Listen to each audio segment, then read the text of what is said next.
Бүгүн Жалал Абад шаардык кеңешинин кезексиз 17-сессиясы өттү. Ага жергиликтүү 31 депутаттын 27-си катышып, күн тартибинде жалпы 9 маселе каралды. Эң алгач Өнүгүү фракциясынан депутаттыкка аттанган Элдос Таев, Арапбай Исраилов жана Саид Булатовторго депутаттык мандат жана күбөлүктөр тапшырылды. Бекитилген күн тартибинин алкагында Жалал Абад шаарынын жергиликтүү бюджетинин 2020-жылдагы долбоору жана 2021 жана 2022 жылдарга карата божомолу талкууга коюлду. Мындан тышкары шаар мэри Мураталы Тагайев 2018 жыл ичинде каланын социалдык экономикалык абалын жакшыртуу багытында аткарылган жумуштар боюнча отчетун берди. Анда депутаттар тарабынан бир добуштан жактырылып, айрым кетирилген кемчиликтерди жоюу боюнча сунуш пикирлер айтылды. Аны менен катар жаңыдан ачылган үй-бүлө жана балдарга жардам берүү кайрымдуулук борборунун жобосу бекитилди. Күн тартибине коюлган айрым маселелерге тактоо жана толуктоо киргизүү максатында кийинки сессияга калтырылды. Соңунда депутаттар тарабынан сунушталган ар түрдүү маселелер каралды.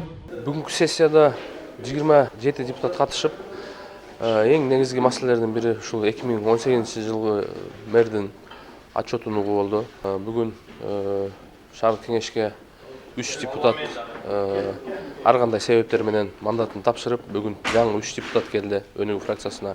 Негизинен жалпы маселелер эл өкүлдөрүнүн колдоосун табып бекитип бердик. Бүгүн бир топ шаарга көйгөйлүү орчундуу маселелер каралды. Аткаруу бийлиги тарабынан түздөн түз ушул мэрдин ишмердүүлүгү да каралып, ошол боюнча депутаттарга отчет бердик. Жумуш учурунда кеткен кээ бир кемчиликтер боюнча да айтылды.